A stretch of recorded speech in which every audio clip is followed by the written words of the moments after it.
Ah, É, sim. depois o Rezer te ensina como faz isso. Ah, Aí você beleza. coloca lá naquele diretório lá. Demorou. Beleza? Beleza. Bom, alguma coisa que ficou meio assim obscura, eu fui dar uma lida atrás, né? O FIB e o RIB ele trabalham junto, lembra que Uhum, geralmente é confuso como se fossem os mesmos, mas não. uhum, Então vamos falar que o RIB é uma caixa, que os protocolos de roteamento eles encontram um determinado destino, pode se repetir nesses protocolos de roteamento e eles jogam na tabela de roteamento, uhum, beleza? O uhum, FIB impede que todos fiquem lá. O FIB, que é as variáveis, a programação determinante dentro da tabela de roteamento, que vou decidir se é a menor máscara, se depois está tudo igual à máscara, eu vou desempatar através da distância administrativa. Beleza? Então é o FIB que faz isso. Então, se a distância administrativa empatou e o único protocolo mandou duas, três rotas lá, dois caminhos diferentes para o mesmo destino, então o FIB continua fazendo leitura, ele vai desempatar lá na métrica. Então a métrica é igual, aí ele vai fazer o balanceamento por caminhos iguais. Beleza? Isso daí o RIB é uma caixa que os protocolos ensinam para o equipamento e o FIB lá dentro da RIB é a programação que comanda como que eu vou encaminhar os pacotes. Beleza? Por isso que eles se confundem, como se fosse um só, mas os dois estão na tabela de roteamento em si, né? uhum. Beleza? Então as rotas estáticas aí, ela oferece um controle preciso de roteamento que pode ser criado pelos administradores nos seus roteadores de borda aí, ou nos seus roteadores que estão dentro do segmento da sua rede, daí, né? Conforme eles foram crescendo os segmentos. Então, para você utilizar rotas estáticas, necessita que uma configuração do zero, perdão, ela não vai utilizar largura de banda, né? Ô, Júlio, Oi. você esqueceu de compartilhar a tela. Ui, eu ia compartilhar, eu fiquei preocupado com o negócio de gravar. É que você tá lendo. Eu pensei que você já tava falando do bagulho da aula passada. Não, do Aí eu RIB falei, eu já. cara. O RIB da aula passada ficou meio obscuro. Aí eu fui atrás para entender realmente a diferença um do outro, né? Uhum. Aí agora é rota estática, né? Onde a gente tinha parado. Eu nem mexi aqui no PDF, eu tava lendo no livro. Ah, não, beleza. Beleza? Então, uma rota estática aí, você vai fazer implementação manual. Ela não faz comunicação com os outros roteadores, é uma administração local, beleza? Ela não manda mensagem para os outros equipamentos.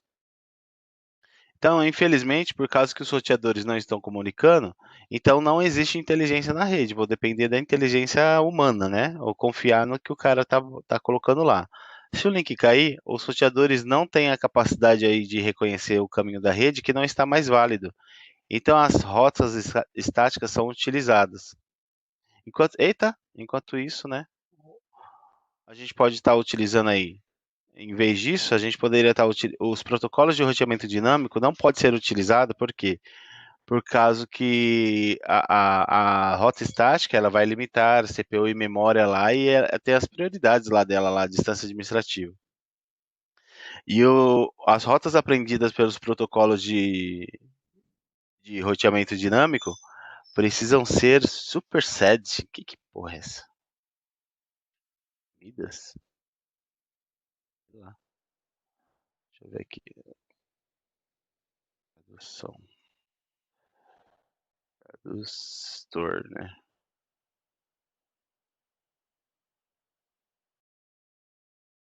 Vidas.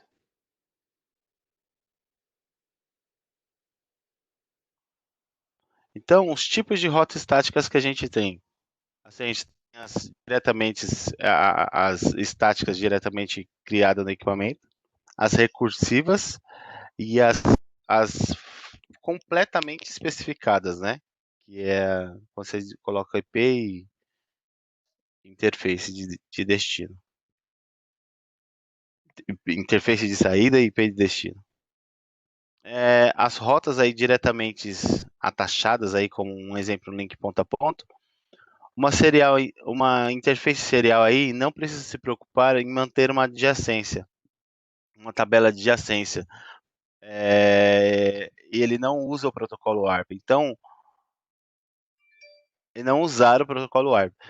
Então, as rotas estáticas podem ser diretamente referenciadas pela interface de saída. Então, quando você coloca uma interface de saída e ela liga, então essa rota de saída para essa rede é como se eu estivesse utilizando aquela diretamente conectada na tabela de roteamento, né? É o que ele está falando aqui, né? Eu vou sempre estar utilizando a interface de saída lá na informação criada na RIB, né? Aquelas rotas C, com a letra C na tabela de roteamento. As rotas estáticas aí que estão diretamente conectadas, que ele considera aquilo dali como uma rota estática, RIB, é configurado com um comando aí com a interface de saída. Então, IP Route Network de destino e a máscara de destino, e aí você vai colocar a interface de saída, o ID dela, sem utilizar o IP de próximo salto. Então ele está falando o seguinte aqui, né? A gente tem algumas redes, e ao invés de ele colocar na visão do R1, ao invés de colocar esse IP aqui, ele vai colocar essa interface. Então, vai ilustrar uma conexão, seria R1 está diretamente conectado na rede 10, 22, 22, 22, e o R2 também, né? Então, é utilizado uma rota diretamente conectada, por exemplo, show IP route lá, ou uma rota apontando para uma interface ao invés de apontar para um próximo salto. Por exemplo, aí a configuração do R1 e do R2 indica que para você chegar numa determinada rede, aqui o R1 para ele chegar na 10, 22, 22, 22, ele está saindo pela interface serial 1/0, né? Então eu estou no R1, IP route 10, 22, 22, a máscara do cara, eu saio desse cara. Então, pouco importa se trocar o cara, se esse cara trocar o IP de próximo salto, fizer alteração de saltos, não tem problema. Dentro dessa rede aí, como é uma /24, né? Eu perco muito os IPs, mas nesse caso, um exemplo, eu posso trocar esse cara aqui, for um serviço de DHCP e tudo mais, posso mudar o meu gateway, que eu vou conseguir chegar dessa rede porque eu estou saindo pela interface de saída, né? Estou um pouco me importando com o próximo salto. E vice-versa. Esse cara aqui, para encontrar essa rede, ele está mandando sair por essa interface.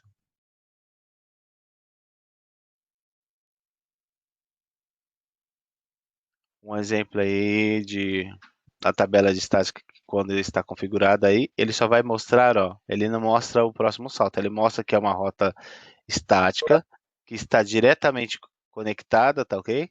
Só que ela mostra a interface de saída local.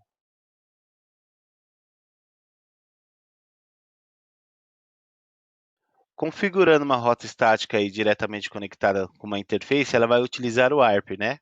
Que é a internet, se for a internet, né? Que causa esse problema que não é recomendável, que o ARP é utilizável antes do roteamento. O roteador deve então repetir o processo de ARP, então o roteador ele usa a RIB para mandar para aquela interface. Chega lá naquela interface, o roteador repete novamente um outro processo que é a do ARP. Então, para processar um pacote com uma rede diretamente conectada, o roteador vai processar duas vezes aquele pacote, tanto no RIB quanto no ARP, que você acaba criando dependências no CPU desnecessárias, né? O uso vai consumir memória e CPU sem necessidade. A não ser que for muito necessário, é igual eu falei um caso do exemplo, o próximo salto for um DHCP, aí seria ideal. Um exemplo, se você tem um roteador Cisco, um exemplo, eu já vi casos assim, e você conecta a net, você não sabe sempre qual que vai ser seu próximo salto. Então você deixa o IP DHCP na interface e você coloca o próximo salto, sei lá, uma rota default lá 00000 na interface. Você nunca vai ter o IP do próximo salto. Rotas recursivas. A engenharia de encaminhamento de dispositivos Cisco necessita conhecer a interface de saída que o pacote deveria estar utilizando. Então, uma rota estática recursiva especifica o endereçamento IP do próximo salto. Uma busca recursiva ocorre quando o roteador faz uma busca na RIB para localizar uma rota que ele deve encaminhar para o próximo salto, conectada, estática ou dinâmica. ou dinâmico. Então, ele vai fazer uma referência cruzada aí da tabela de adjacência que ele possui. Uma rota recursiva estática aí, ela está configurada, ou estão rotas, né? Estão configuradas com o comando iproute, network, subnet, aí muda, né? Eu não uso mais o IP, eu não uso mais a interface de saída local, um exemplo. Se eu quiser sair por aqui, eu vou utilizar o IP do próximo salto. Então, quando eu utilizo uma interface, só para a gente fazer um resumo de tudo, né? Interface local de saída, eu vou fazer dois processos de RIB e de ARP, e é uma interface chamada de diretamente conectada, uma rota estática de diretamente conectada, porque aquela interface já está ali no equipamento. Ou eu utilizo o P de próximo salto, é chamado de rota estática recursiva. Então são coisas mais detalhadas que tipo um CCNA não tem, né?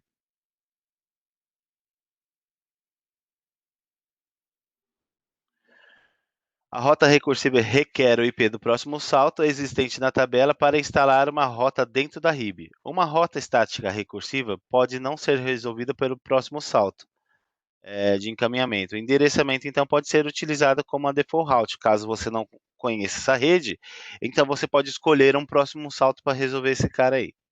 Uma rota estática aí poderia ser falhar para o próximo salto se eu não tiver com conectividade a ele. Então, caso o equipamento não tenha uma conectividade, então ela não está lá na tabela RIP. Você pode ir lá dar um showrun RIB, você pode dar um showrun nas configurações, a rota estática vai estar lá para o próximo salto. Mas se o equipamento não tiver conectividade para o próximo salto, ela não entra na informação do Shaper Route, ela não aparece. Beleza? Já diferente de uma rota estática conectada, se a sua interface basta estar app, se ela tiver app e ela não tiver conexão com o vizinho, alguma coisa estiver acontecendo, ela entra na tabela de roteamento. Então, seus pacotes podem estar sendo dropados por acaso, né? Então, quando vocês vão colocar track de rotas, é sempre recomendável que utilize essas rotas do tipo recursivas, né? Que você vai apontar o próximo salto. De alguma forma, ele vai tentar conectividade sempre no próximo salto para encaminhar algum pacote. A topologia aí com R1 e R2 conecta utilizando a giga 0/0 em ambos, né? O roteador usa uma rota estática recursiva para a rede 10.22.22.22, 10.22.22.0/24, e o R2 utiliza uma rota recursiva para devolver ou para chegar nessa rede, né? Para ter conectividade entre essas duas redes. Então, no exemplo, a configuração aí do R1, a gente vai ter aqui IP route 10.10.10, 10.222 para chegar lá na rede do R2 e aí eu aponto o IP de próximo salto, beleza? Até aqui tá tranquilo para a gente. Na saída aí, verifica que a rota estática foi configurada com R1. No R1, a rede tal tem o IP de próximo salto. Nota que a distância administrativa e a métrica está presente com o comando que é mostrado, né? Show IP route. Então ele fez lá fez uma coisa lá, mostrou a métrica e via 10, 2 lá, o próximo salto. Deixa eu só ver uma coisa aqui. Ah, legal, ó. Quando você cria uma rota diretamente conectada, perceba que ele não aparece métrica, né? Mesmo sendo S, essa métrica aqui não é 1, é 0, porque ela está diretamente conectada. Beleza? Se eu não me engano, Júlio, na aula passada, no finalzinho, ele explicou isso aí mesmo no livro, falando que as autoestáticas diretamente conectado, ele mostra zero, e aí a cada salto que essa rota estática for dando, ele vai acrescentando um. Nossa. Depois eu vou dar uma olhada nisso então. É. É... Tem até uma tabela, se eu não me engano. Não, Uma rota. ali é distância administrativa, aquilo dali não muda, que é isso daqui, ó. Rota estática, por não estar diretamente conectado, você não está apontando para uma interface, aparece distância administrativa e métrica, né? Como métrica não há cálculos, não há consumo de memória nem CPU, então a métrica vem sempre zero para uma rota estática. A Cisco aí vai suportar múltiplas configurações de rota recursiva. Então, R1 necessita conectividade na rede 1023 e na rede 1033. Um exemplo, ele precisa se conectar aqui e de alguma forma se conectar aqui, né? Aqui ele deu um vacilo, né? Seria 1023 1/24, 1033 33, né? Que aqui na topologia está 1033 33. Vários vacilos, né? Mas vamos indo, dá para entender. Então o roteador vai ser configurado com uma rota estática para 1033 33 via o próximo salto, esse cara aqui, 1012 1 ou 1023 13.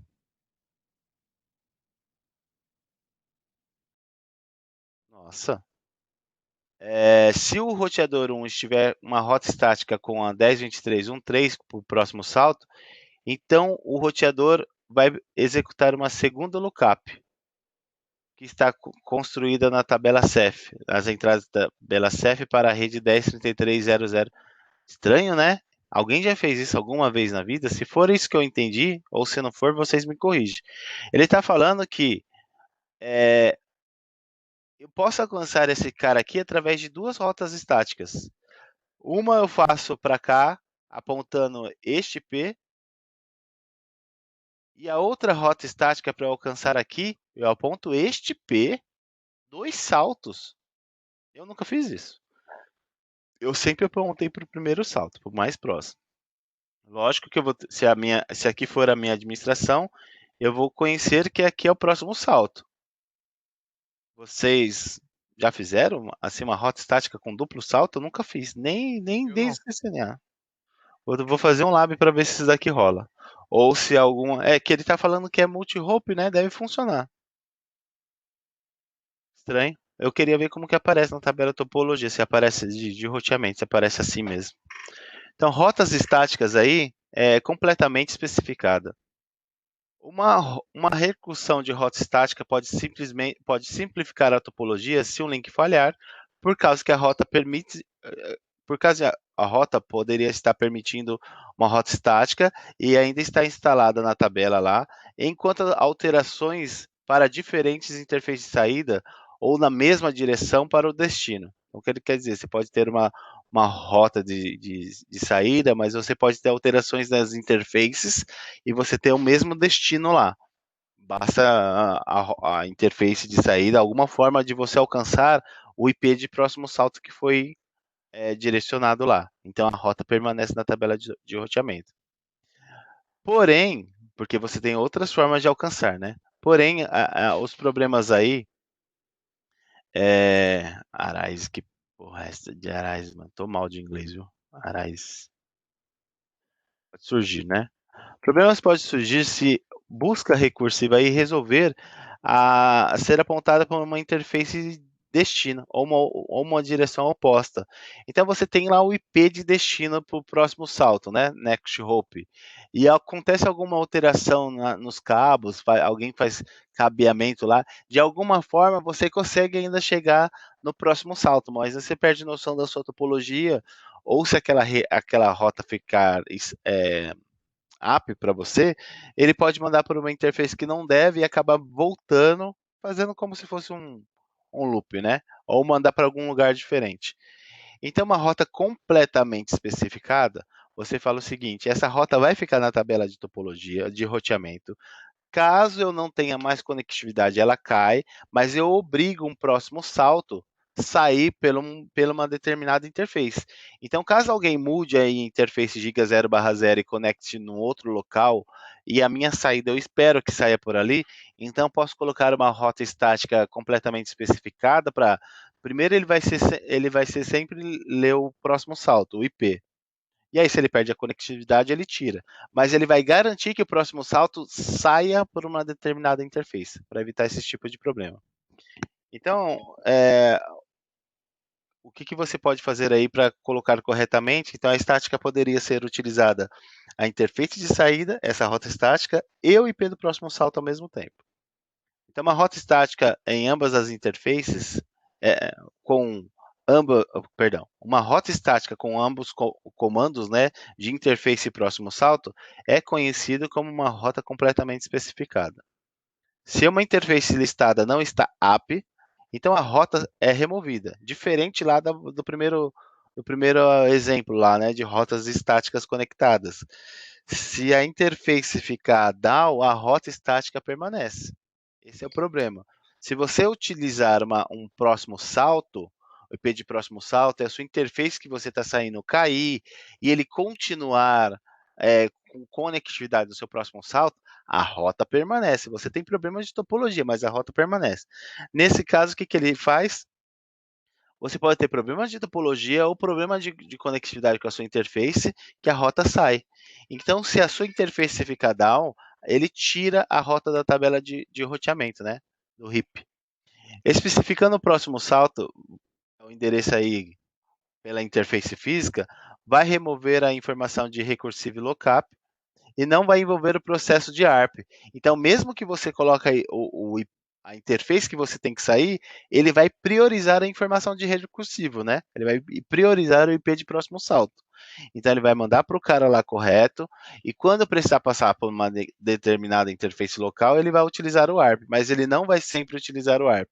Então, ele não vai fazer dois processos, busca na tabela RIP e o ARP, que é o primeiro exemplo. Então, ele vai utilizar as características de rota recursiva, beleza? Ele vai ignorar o processo de ARP e vai sempre encaminhar pelaquela interface. Interface de saída. Tranquilo, pessoal? Tranquilo? Beleza. Uma rota completamente especificada é configurada com o comando show IP route, rede, máscara de destino, interface ID e próximo salto. Revisitando aí a figura 6.9, o R1 está conectado ao R2 e rotas completamente especificadas para conectar na rede 11 e na rede 22. Então, as redes aí utilizando a giga 0/0 de saída, a configuração é demonstrada como o seguinte. Então, você está no R1, quer chegar na rede 10.22.220, próximo a máscara de destino, a interface que você vai sair, essa interface é local do equipamento, e aqui é o IP do próximo salto. Vice-versa, beleza? O mesmo comandos. Aqui é versa e a rede onde é que ele quer chegar, que está atrás do R1. Então ele mostra para a gente como se fosse um protocolo de roteamento dinâmico. Não sei se vocês já repararam isso no protocolo de roteamento dinâmico. Ele traz a rota de destino, a máscara, a distância administrativa, a métrica, por onde ele está aprendendo, quem é que está ensinando, né? E por onde a interface que eu vou jogar aquelas informações do protocolo. Nesse caso, como você faz uma rota específica completa, né, com informação completa, ele traz uma informação parecida com o protocolo de roteamento. Traz o IP de próximo salto recursivo e também traz a interface que ele deve encaminhar aquela rota. Se a interface cair, a rota tem que sair da tabela de roteamento. E ele não faz ARP, né? Dessa forma, ele não vai fazer o ARP. Após fazer o FIB, ou a informação de encaminhamento, ele não faz o ARP. Rotas estáticas flutuantes, né? A distância administrativa numa rota estática é 1, mas uma rota estática pode ser configurada com uma distância de um campo administrativo de 1 a 255, beleza? Então, uma distância administrativa configurada numa rota estática, ele pode ser feita por aprendizagem ou com a estrutura de comando. Então, você pode colocar algum comando de distância administrativa diferente do tradicional, diferente do automático. Você pode, por algum motivo, aumentar a distância administrativa, porque você não consegue reduzir para 0.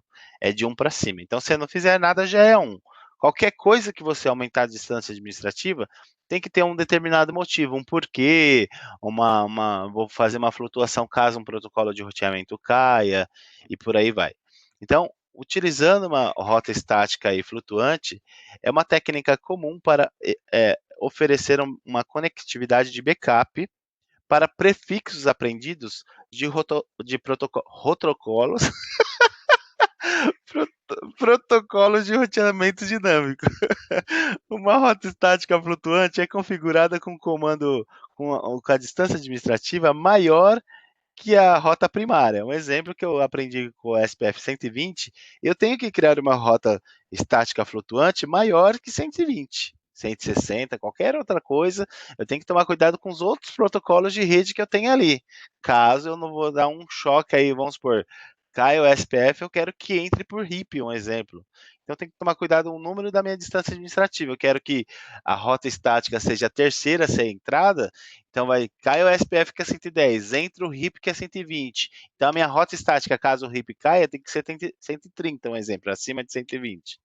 Para que eu não afete a minha ordem de backup, a minha escolha de backup. Então, porque a distância administrativa é maior que a rota primária, que é instalada na RIB apenas enquanto a rota primária estiver funcionando.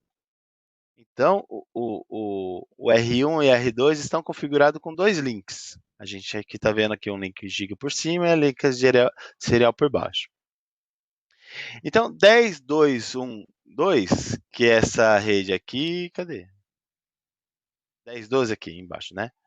10.12.1 aqui, né? 1/24, que é 2/24. É uma rede de trânsito preferida do que uma rede 10.12.2. Por quê? Aqui é giga, né? E aqui é serial, que a gente tem no máximo aí 2044 mega. O que ele está fazendo? Ele está fazendo uma rota para aquele cara lá, ó, para 10.2.2. Pelo 10, ele está só criando uma rota recursiva, né? 10.12.1.2, ele está fazendo isso daqui. Ele poderia estar no mesmo local, né? Ele está mandando para cá, ó, 10.12.1.2. Ele está mandando para esse cara aqui, ó, por cima. Beleza? O que ele está fazendo? Colocando a distância administrativa de 10. O default é 1. Se ele não quisesse mexer em nada, ele só apertava Enter. Beleza? Ia entrar como 1. Aí ele coloca um espaço, entra como 10. E para ir pelo link serial, ele deixa bem claro aqui, né? IP route 10.2.2.2, a mesma rede de destino, a mesma máscara de destino, não usa informação recursiva. Então, além de ela ser uma rota backup, se a interface cair, ela já não entra nem como backup. Ela não entra, tipo, você colocou ela como recursiva com uma métrica maior, se caso sua rede primária cair, né? E você colocar como uma rota recursiva, a rota fica lá mostrando para você. Então ele fez de proposital colocando a interface serial. Caso a interface serial caia, um exemplo, essa daqui está ativa, ela já some. Você não tem uma rota backup se a sua interface serial cair. Beleza? Só a largura de banda vai cair muito, né? Você pode ter muito problema aí com perda de pacote, montagem de pacote. Então, na tabela de roteamento do R1, note que rotas estáticas através do link serial não está instalada na RIB. Apenas as rotas estáticas através do link Ethernet. 10, 13, 1 com a D10. Esse cara é malucão, né, velho?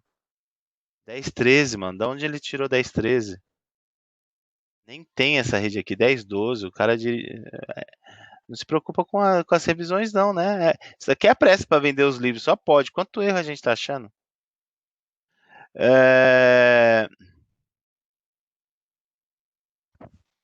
Com a D10 é instalada na RIB. Então, ó, show IP route. A gente vai ver que aquele primeiro comando lá com a informação recursiva ele aparece. Métrica e distância. Desculpa. Distância administrativa 10, que ele colocou no comando, e métrica 0, né? Que rota estática não faz cálculo. O exemplo 12 aqui, 6.12, mostra como a tabela de roteamento no roteador 1, depois que a interface giga 0/0, que é a minha principal, que tem um link de 1 GB, cai. Então, vai simular uma falha do link. Então, para a rede 10.1.2, caiu pela interface giga 0, foi removida da RIB. Então, a rota flutuante, que eu estou utilizando aquele link serial 10.12.2, ela agora vai estar presente aí como o melhor caminho instalado, né? Só que com a AD aí, ó o que ele vai mostrar. Não é mostrado a distância administrativa. Vocês lembram por quê? Você lembra por que a distância administrativa não é mostrado? Nesse caso,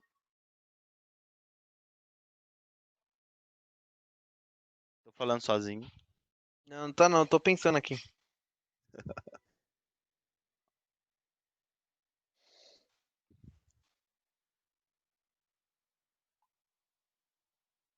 Que ela é diretamente conectada? Sim, porque ela é diretamente conectada. Então, quando você cria uma rota estática e você aponta para a sua interface, que é aquela está diretamente conectada, ele não mostra a distância administrativa nem a métrica. Hum, Beleza? Tem que beleza. lembrar disso. Pensou que a gente não tava prestando atenção, né? É, eu achei que você É, estava isso, assistindo isso daí é Elsa mal aqui, de isso Let daí It é mal Go. de isso aí é mal de professor, mano. É, É que eu faço isso, mano. é, Pra ver se eu tô dando aula sozinho. Nesse caso, eu não tô dando aula, eu quero que vocês participem, porque eu acho que é um grupo de discussão, né? sim, Só um sim. lê e ninguém discute. Não, mas é que tem que discutir quando é a dúvida, mano. Não adianta também discutir por discutir. Beleza, ó. Percebe que aqui, ó, ele não mostra ele mostra a distância administrativa de 210. A gente sabe que foi colocado na unha e a métrica zero, mas ele coloca entre parênteses aqui, ó, conectada. Ele sabe que é uma rota estática, mas ele mostra para você que o tipo dela é conectada. Uhum, Beleza? Então, a distância administrativa não é mostrada, mas mesmo assim ele é programado dentro da RIB. Então a RIB sabe que a distância dela é 210, por mais que ela não mostre ali, porque pode gerar uma confusão. Então tem que tomar cuidado se a Cisco pegar um show lá para ferrar com a gente e ela falar, caiu o SPF, qual rota foi eleita? Aí você fica olhando lá diretamente conectada, tem que ver que tem um S lá na frente, né? Através de um uhum. comando empurrando para uma interface física. Rotas nulas. Uma interface null é uma interface virtual que está sempre app, com status de app. Uma interface null, ela encaminha ou recebe tráfego de rede e dropa todo o tráfego destinado para ela, sem adicionar carga no CPU.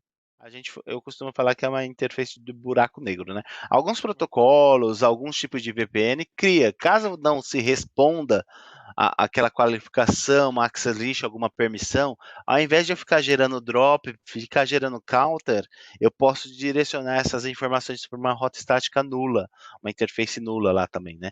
Que aí vai para o limbo, né? O pacote simplesmente some, beleza? Então, Uhum. configurando uma rota estática para uma interface nula, oferece um método de dropar tráfego de rede sem que você requer configuração de uma access list. Criando uma rota estática para null zero, a interface comumente é uma técnica chamada para evitar loop. Existe isso daí também. Se você está criando rotas e aparece loops de roteamento, se você marca a sua rota, você não tem roteador duplo, e você não quer fazer a route map para dar tag e impedir que entre, você pode falar se entrar numa rota marcada que você marcou e ela está voltando, você pode mandar ela para interface null também. É uma forma de você evitar nulo.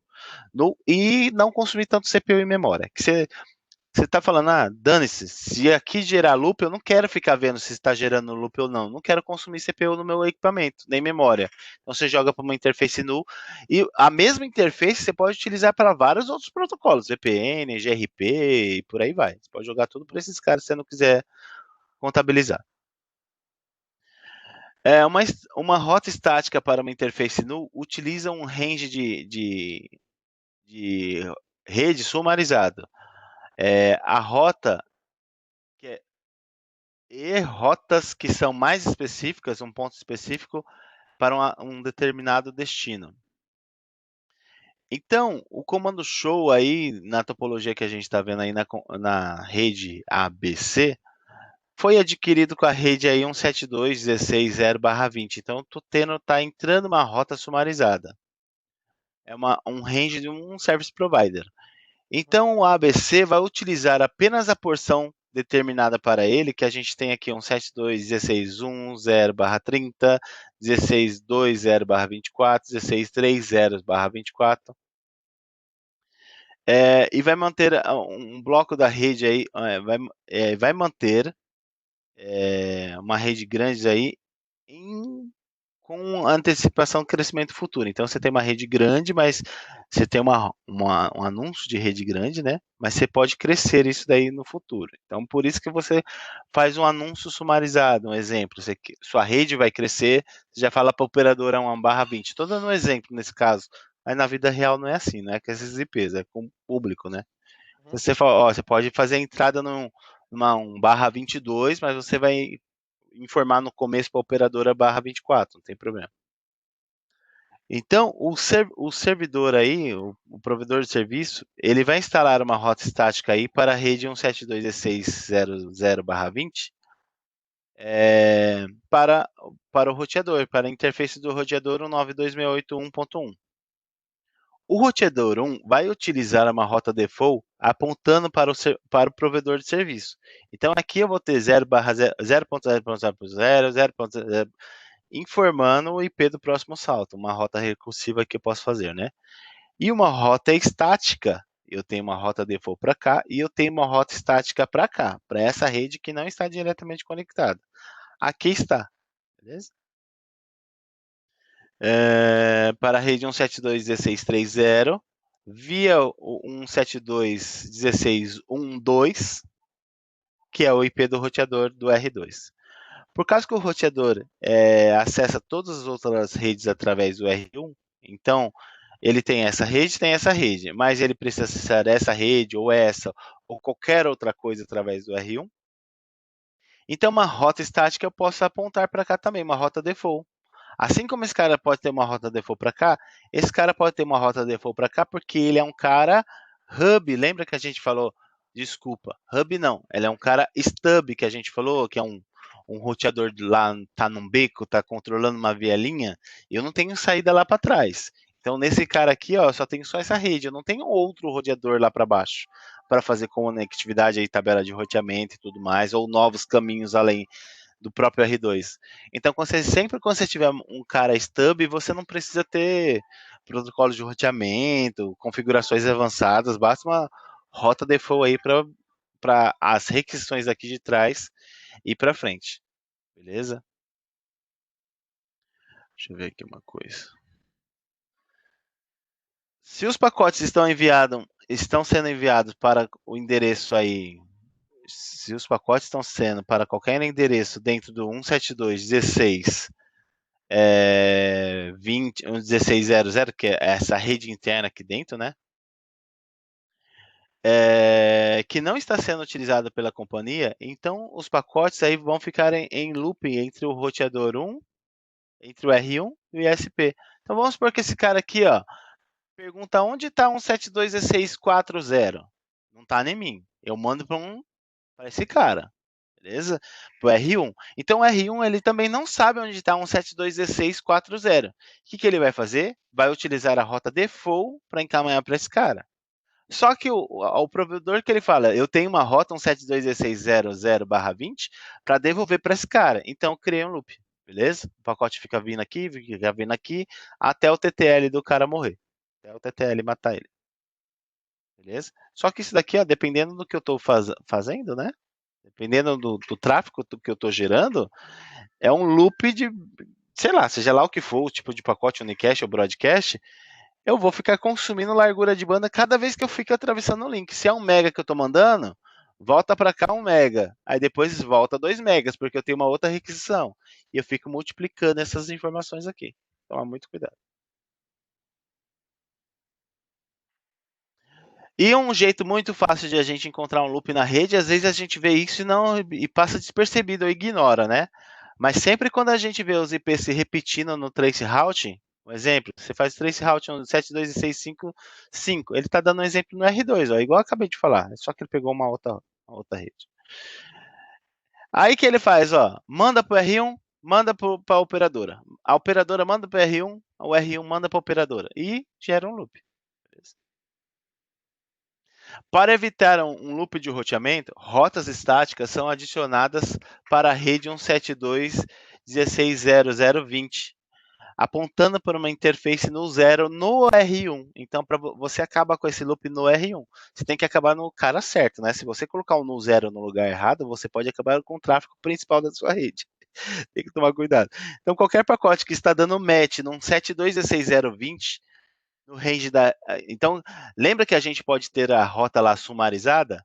Então, ó, eu tenho a rota estática que eu vou apontar a máscara correta. Beleza? Então, vai chegar uma requisição lá do R2 para a rede 172.1655.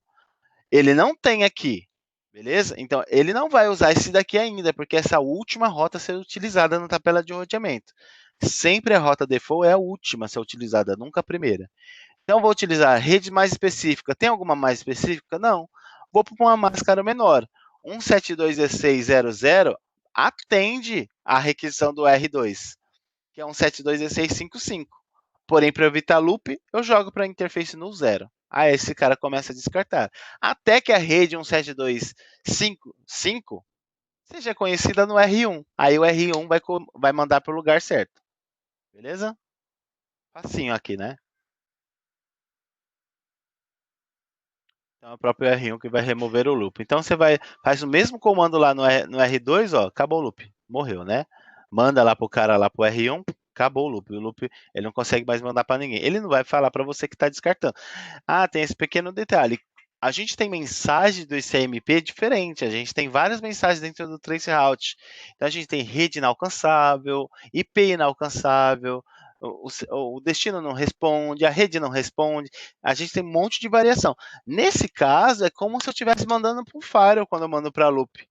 Porque o equipamento ele vai dropar e ele não vai mandar mensagem de volta para o R2. Um exemplo, ó, dropei, tá? Essa rede não existe. Ele não fala isso, ele não fala, a rede é inalcançável, ele simplesmente dropa. Ele faz que seu pacote seja inalcançável, mas eu não vou ter retorno de nada do seu pacote. Fica mudo o retorno do pacote. Redes estáticas IPv6, o comando é IPv6 route, né? Só muda esse V6. A rede, o prefixo não é mais a máscara, né? E aí você pode colocar a interface de próximo salto, o próximo Next Hoop Interface ID, Next Hoop Interface ID, porque você pode colocar vários, né? Esse próximo salto aqui você pode colocar até 8 saltos de interface. Você pode escolher várias interfaces aí de saída. Eita, desci muito, desci muito. Beleza, está aqui a redinha. O roteador 1 necessita chegar na rede lá de trás do R2, 2001 DB822. 2.2.64. O roteador 2 necessita uma rota estática para chegar na rede do R1, 2001 DB811, e vai mostrar aí a rota estática do IPv6, as configurações que é feita, né? Não se esqueça que IPv6 as caixas são compatíveis, mas se você não habilitar o roteamento, nada funciona, né? Isso é questão de CCNA. Então você tem que habilitar IPv6 e Unicast Route. Criar uma rota. Então, o prefixo é barra a máscara que foi determinada. E o próximo salto IPv6 também, beleza? Se o próximo salto fosse PV4 e aqui é uma rede PV6, e aqui é IPv4, o que a gente tinha que fazer para funcionar? NAT?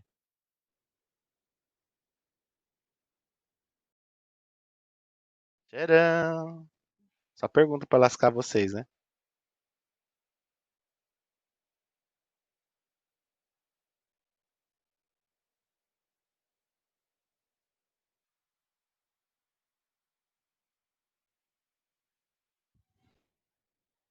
Gente, eu tô sozinho, né? Eu preciso de um túnel aqui, ó. Beleza? Não existe NAT entre IPv6. Eu preciso de um túnel aqui, né? Não existe NAT na rede IPv6. Se aqui fosse IPv4, eu precisaria de um túnel, beleza? Agora, se eu fizesse NAT aqui, ó, NAT V6, V6 para V4, eu não tenho NAT V4 para V6. Então, eu teria que utilizar um túnel mesmo. O NAT só faz para saída de vez da rede. Eu não faço ele duas vezes, eu não mudei ele duas vezes. Beleza? O IPv4 não tem um NAT para IPv6, só tem o oposto. Se o endereçamento de próximo salto é um link local de IPv6, uma rota estática deve ser, então, completamente informada. É o que a gente viu lá no IPv4. Funciona as mesmas regrinhas aqui, tá? Então ele pode fazer uma rota recursiva. Ou uma rota recursiva com IP de próximo salto. Vocês estão vivos? Tá todo mundo aí? Ou conectaram e me largaram? Deixa eu ver, o Brunão tá aí. Eduardo, DC Telecom, nem sei quem que é. Mas vamos lá. Fala aí, Julião. Quem que é? Danilo, mano. Oi, Danilo, beleza? Você Então, telecom aí, ó, sonda. tá tranquilos? Tá Tinha tranquilo? que ser sonda, né? Fala aí. Eu, Tá eu tô tranquilo passando com muito você? rápido. Não, né? Não, tá tranquilo, Julião. Por enquanto Gente, tá. ergue a mão, porque às vezes eu sinto que eu tô estudando sozinho. Vocês Não. pelo menos façam. Aham, Beleza. tá bom? Vamos lá, VRF. Eu creio que não seja novo para ninguém, mas se for, vamos lá. Virtual Routing Forwarding é uma tecnologia que cria roteadores virtuais no roteador físico. É como se eu estivesse criando vários roteadores virtuais. Você vai colocar uma interface numa VRF, você tira ela do roteador físico e joga ela num roteador virtual. É isso que ele está fazendo. A partir do momento que você coloca uma interface numa VRF, os dados daquela VRF precisam ir para um equipamento terceiro para que a comunicação seja feita e caso você precise que volte para o seu roteador ou para a mesma VRF ou para uma VRF secundária, você precisa mandar para um equipamento terceiro. Precisa sair do seu roteador para um switch ou para um firewall, seja lá o que for. Há casos que é umas maluquices que você pode vazar essas rotas de uma VRF para outra ou de uma VRF para a tabela global. Quando a gente fala da tabela global, a gente está falando do Shape Route, da tabela que é montada aí no equipamento físico.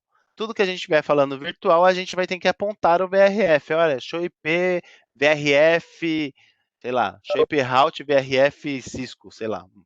Aí você vai ver a tabela do roteamento virtual. As interfaces dos roteadores, as tabelas de roteamento e as tabelas de encaminhamento são completamente isoladas dentre as VRFs. Então, você cria novos CEFs, você cria nova FIB, você cria nova RIB, você cria novo tudo, beleza? Evitando que o tráfego de uma VRF seja encaminhado dentro de uma outra VRF. Isso é o que deveria ser, né? Então, vamos lá. Todos os interfaces dos roteadores através da VRF global, que é a principal, né, que não se chama VRF global, mas tudo bem, né? Vamos colocar assim, a VRF global, que é o tradicional, ligou o equipamento lá, o equipamento já está funcionando. Estão na tabela global, no roteador global, até que você especifique a VRF. A VRF precisa ser criada, se ela vai ser para BGP, se vai ser para MPLS, se é uma VRF comum, VRF Lite lá, né? Se você vai utilizar o tráfego simples, só vai fazer separação de rotas. A tabela global do VRF é identificada com comando regular, né? Na tabela. E é conhecida como no VRF routers. Os comandos regulares é quando você não aponta nada de VRF, beleza? Cada roteador, cada VRF do roteador é mantida separada nas tabelas de roteamento. Então tem uma tabela de roteamento separada para cada uma delas. É possível permitir É possível você misturar, mas não é todos os equipamentos que faz isso. Não sei se vocês já utilizaram o comando show IP VRF route, show IP route VRF AL, um exemplo assim. Você mistura, você mostra todas as tabelas de roteamento, tudo não misturado, né? Mostra uma tabela, depois mostra outra VRF, depois mostra outra. Então, essa interface, sei lá, giga 00 vai ficar repetindo em todas as tabelas, caso ela esteja participando daquele roteamento ou não.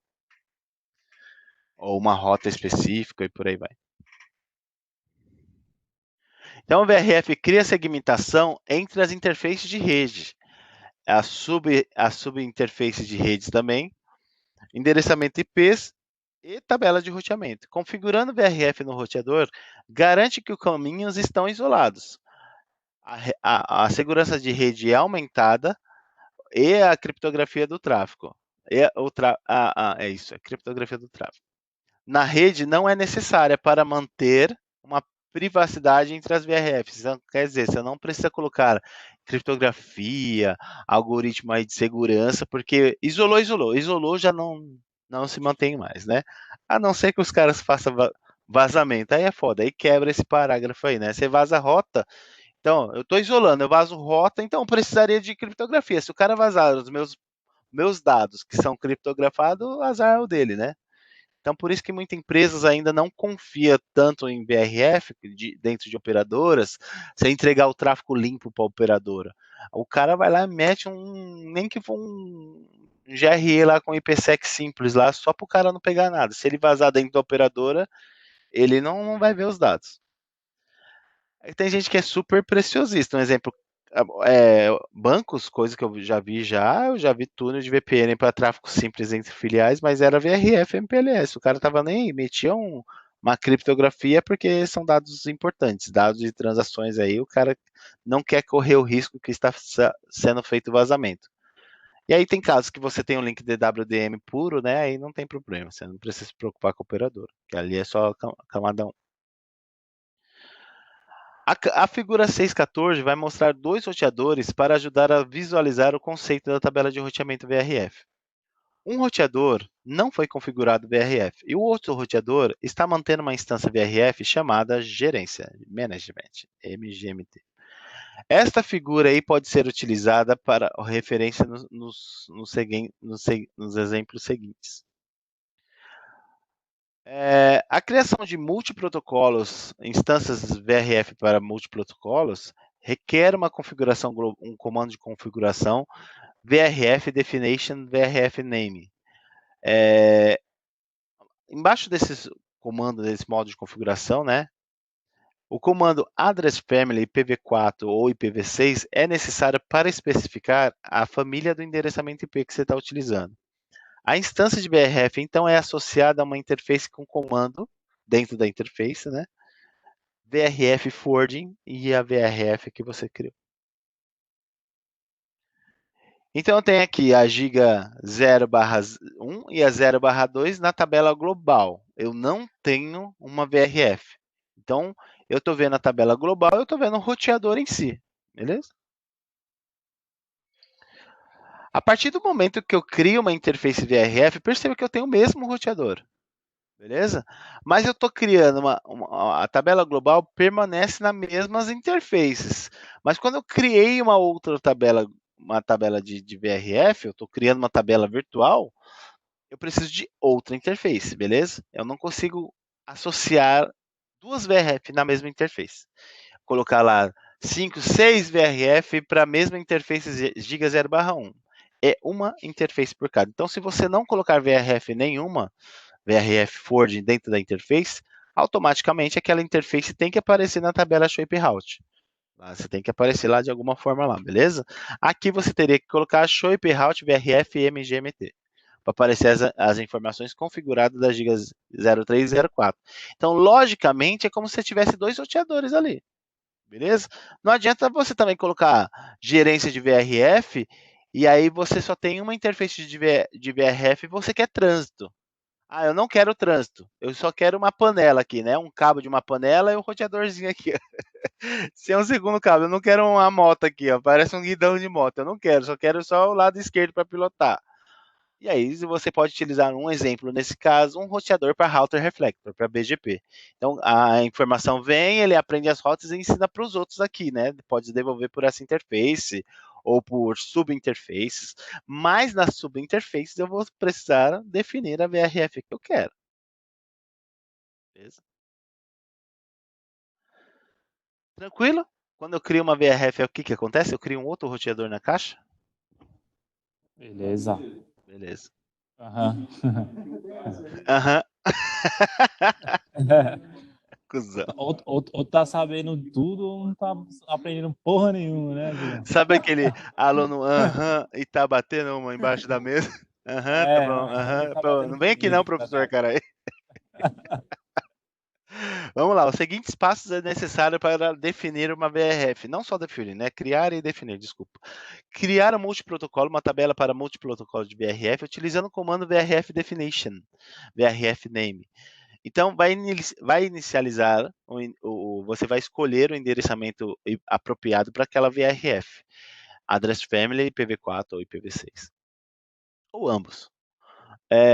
Uma interface configurada no submodo de configuração da interface, associar a VRF que você criou, aquela instância, né? Então você vai entrar na interface, vai entrar e vai digitar o comando vrf forwarding vrf name com a vrf que você criou aqui, ok? O mesmo nome aqui. É case sensitive. Mudou para minúsculo aqui, aqui tem que aparecer como minúsculo, beleza? Se eu não me engano, você não consegue criar Cisco maiúsculo e Cisco minúsculo. Você não consegue criar nomes iguais, mas é case sensitive. Eu não entendo por quê, beleza? Eu nunca peguei duas, duas VRF com o mesmo nome e com case sensitive diferentes. Eu nunca peguei. Mas que eu sei que é case sensitive, então depois eu vou fazer um teste aqui para garantir para vocês depois, né? Configurando IPv4, então você vai entrar lá na interface normal. IP address ou IPv6 address, beleza? Normal. Só que é o seguinte, se a sua interface já tiver um endereçamento IP e você associar a VRF depois, significa o seguinte, olha, essa interface já estava na tabela global. Ele não vai falar com esses detalhes, né? Então, automaticamente já tinha diretamente conectado àquela interface. O que ele fala? Se você está colocando IP address, eu não vou bagunçar o coreto. Oh, perdão, se você está colocando VRF, eu não vou bagunçar o coreto. Já tinha um IP, o que ele faz? Ele apaga o endereçamento IP. Você tem que colocar IP de novo, beleza? Aí você vai garantir que aquele IP vai entrar numa nova tabela de roteamento. Então, quando não tem VRF, VRF é global, beleza? E quando tem uma VRF adicionada, eu saio do global e aquelas interfaces permanecem na tabela de VRF.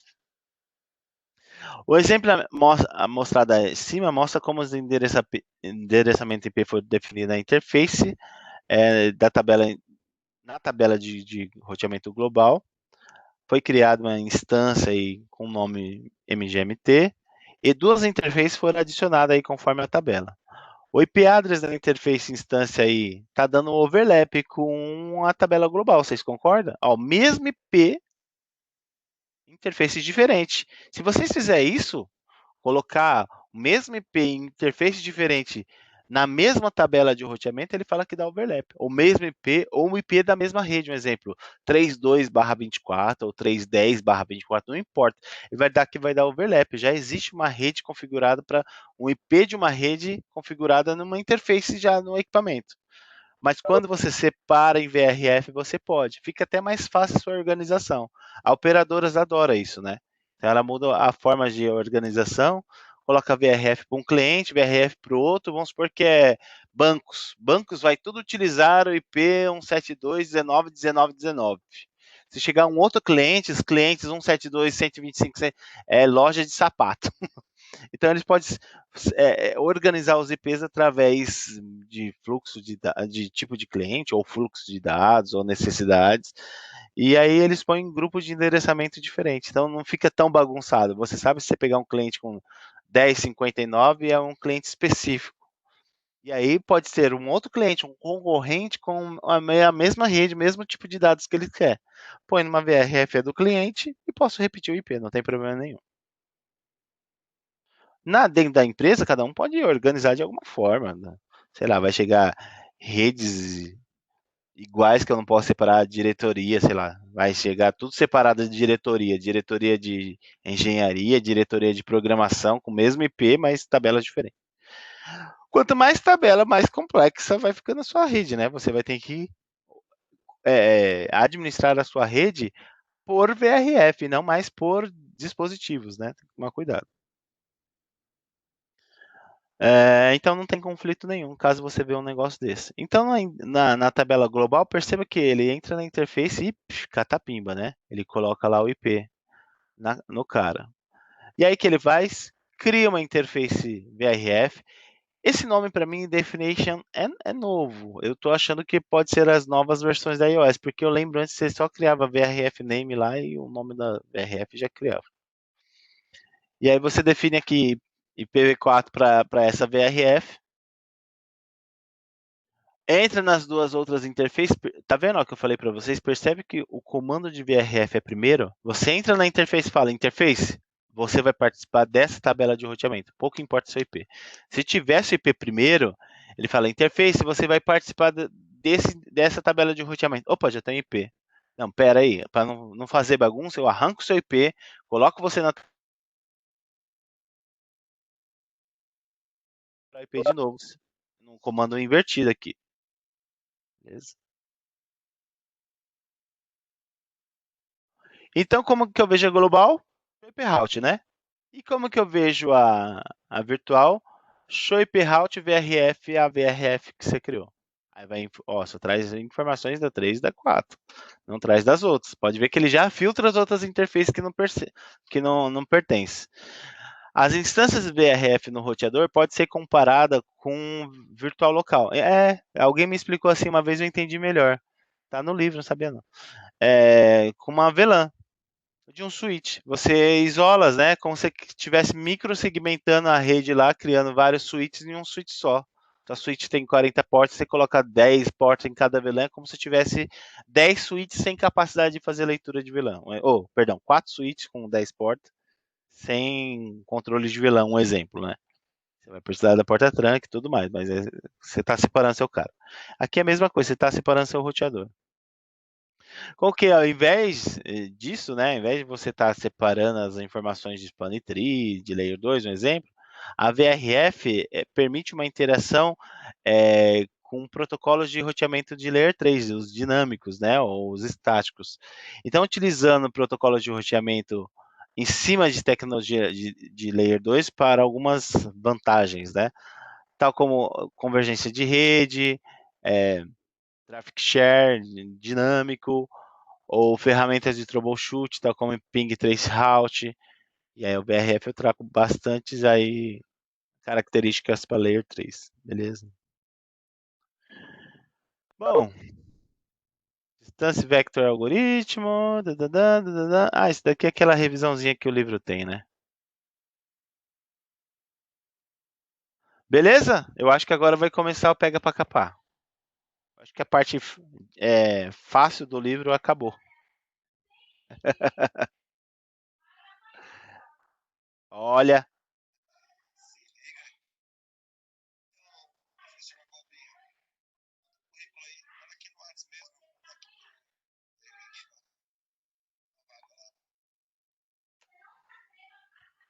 Neide, shh. Vamos lá. A mulher tava brigando com a filha. Tá fugindo pela janela, parece bandida. EGRP. O que a gente vai ver aí? Fundamento do EGRP, como que ele vai estabelecer as adjacências. Pode ser simples para a gente, mas eu vou falar tudo.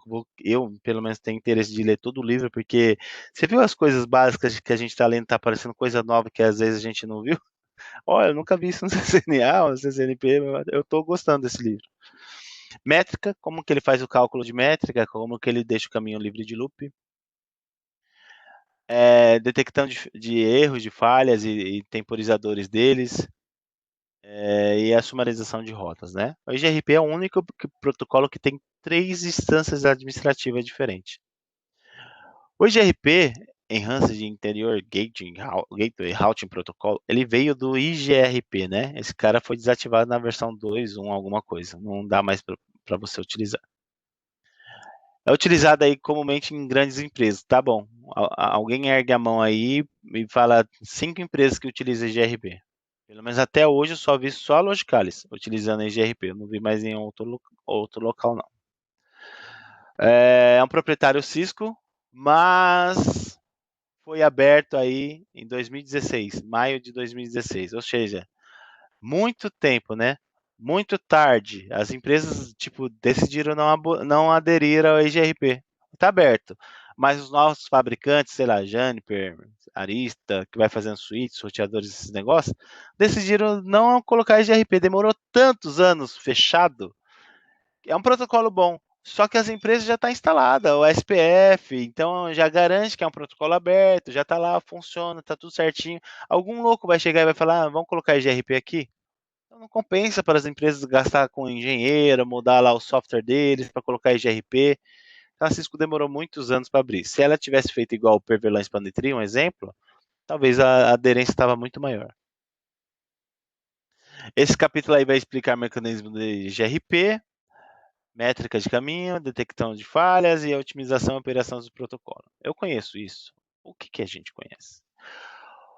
O EGRP utiliza qual número de protocolo para ser identificados os pacotes? Puta, eu não lembro, cara. Não sei, eu sei que o SPF é 88. Ah, eu não lembro da EGRP. Alguém lembra? A EGRP foi feito antes que o SPF, né? Não, foi feito depois. Foi IGRP que é feito antes do RIP. Alguém sabe? Quer chutar alguma coisa? Tô sozinho de novo? A hora da questão. Me ajude, pessoal.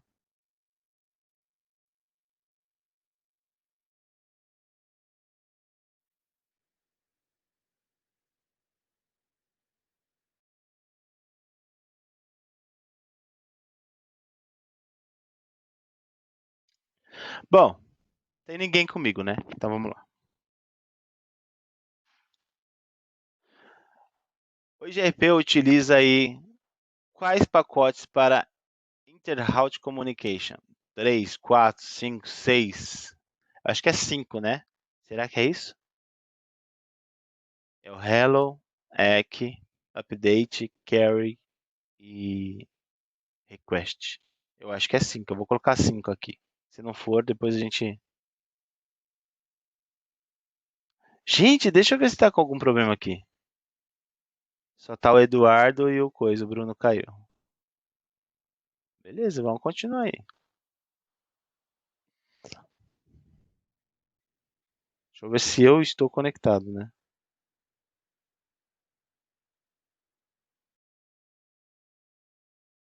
Não, tô conectado. Pessoal, vocês estão aí? Gente, que medo. Eu continuo sem mic, XD. Mas não é, beleza. Tô preocupado. O pessoal cai, some. Beleza. Mas tá me escutando? Dá um sim, escreve um sim. Beleza, então. Dúvidas, manda aí no chat, velho. O que é um EGRP Successor? É um próximo é um roteador, é um próximo salto com caminho com menor métrica para o destino. Sim. É um caminho com a menor métrica para o destino. Esse está mais adequado. O roteador selecionado para manter as adjacências na rede broadcast, misericórdia, não. É um roteador que satisfaz a condição desejável onde a distância reportada é menor que a não. Beleza, eu acho que é o B. Você acha que é alguma outra coisa?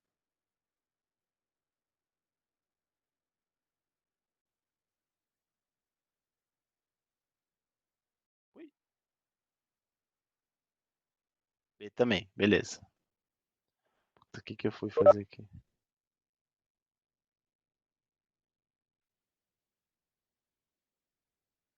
Qual dos seguintes atributos não contém na tabela de topologia da IGRP? Selecione todos os aplicáveis. Prefixo para o destino, contagem de salto, total de delay, maximum path bandwidth, lista de vizinhos. Eu acho que é o máximo, não é? Não sei, eu acho que é o máximo.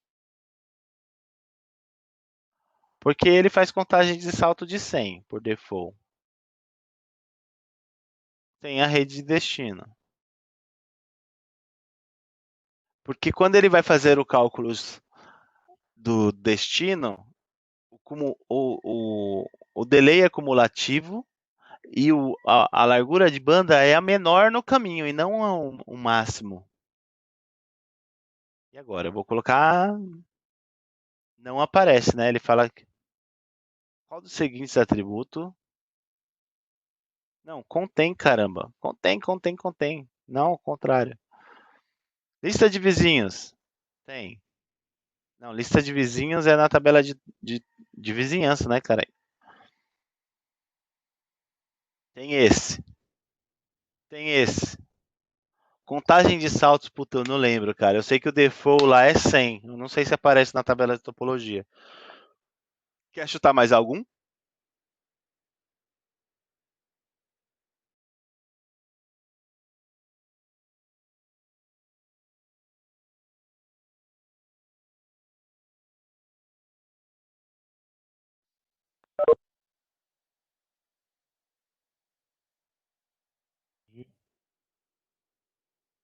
Tô lembrando nada. Beleza, vou tocar então. Ô, Julião, Quem é? Danilo. Você trocou. Ah, você tá falando agora, né? Beleza. Você tinha É. caído? Não, tava conectado aqui, que eu tô no trabalho aqui. Eu tava vendo Ah, outra coisa beleza. aqui. De EGRP, o que você quer chutar aí? Qual que é a pergunta que vocês estão aí? A É, pergunta é: qual dos seguintes atributos tem na tabela de topologia? Contém na tabela de topologia do EGRP. quais atributos tem na tabela de topologia? Pode colocar qualquer um desses. Eu chutei esses dois aí. Lista de total patch delay, destino network. Tá, topologia. Todas aqueles. Acho que é isso aí mesmo, cara. Eu vou colocar. Ele não fala dois ou não. Vamos deixar esse daí. Qualquer coisa a Acho que gente. são esses dois mesmo. Quais destinos, endereçamento de destino, o EIGRP utiliza quando é desejável? Gente do céu. Não é MAC address. Só pode ser os multicast. Selecione dois. O EGRP utiliza o quê? Eu acho que é 9, o né? 9 e o 10. 9 ou É 10? Mas 10 não é RIP? então é o 8 e o 9, então.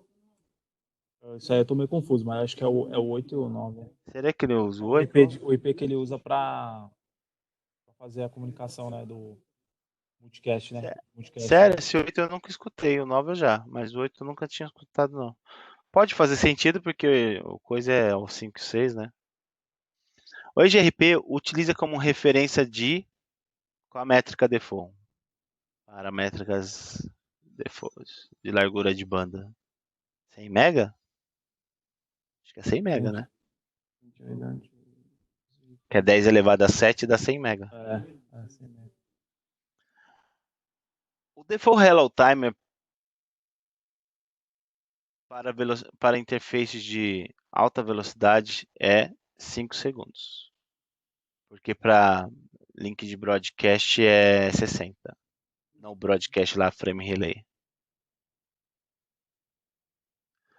Quando o caminho é identificado utilizando a IGRP e está estável, o roteador é considerável, a rota é considerável passiva.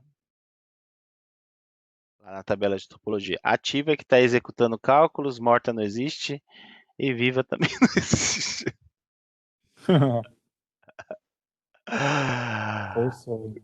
Como... o cara tá exagerando, né? Se caísse isso pro CCIS, eles iam rir, né? Na hora da prova, tá bem engraçado. Absurdo isso aí, né? Como EGRP, como o roteador EGRP indica que a computação do caminho é necessária para especificar uma rota. O roteador vai enviar para fora pacotes de atualização com a alteração na topologia, com a flag de alteração na topologia, que ele identifica para uma rota específica. Agora eu estou em dúvida se é a 1 ou se é a C. Se é a O EGRP ele só envia a atualização quando tem alteração, né? Na topologia. Então acho que é a mesmo. Ele É faz a. A métrica 0 está errada. A outra é pergunta. A outra é uma rota. envia router. Não. É a mesmo, certeza. É a mesma. Envia IGRP updates packs com a topologia, notificando que a topologia foi isso aí. Certeza. Faz sentido. Verdadeiro ou falso? Sumarização pode ocorrer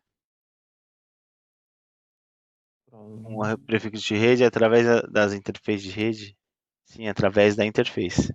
Sim. Verdadeira, né? É. Vamos já pegar as respostas e depois a gente lê o conteúdo de uma vez.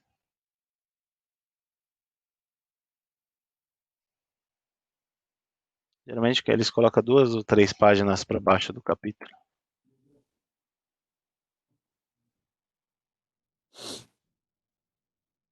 Ele tá gripadinho, né? Vixe, mano, tá embaçado aqui, ar-condicionado na cabeça, velho. Ixi. Esse aqui eu não sabia. É B? Nossa, eu achava que B era o SPF. Tô ruimzinho, hein? Dá até vergonha falar que eu dou aula disso. O GRP utiliza 4? Não, C, tá certo, Tá 5 certo. pacotinhos. O que é um sucessor? A, é um roteador próximo Rota salto principal, né? É a para rota o principal. caminho com a menor métrica para um destino. Só aí. É um É o primeiro, caminho com a menor métrica para um prefixo. a Ué, feasible distance né, menor, né? Que é o não, caminho. o sucessor que ele tá perguntando aqui, ó.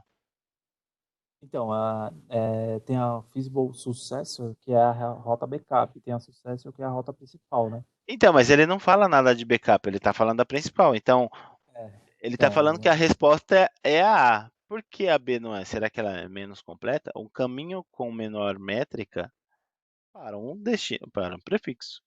Aqui eu tenho quase a mesma coisa, ó. Um caminho com a menor métrica para um prefixo.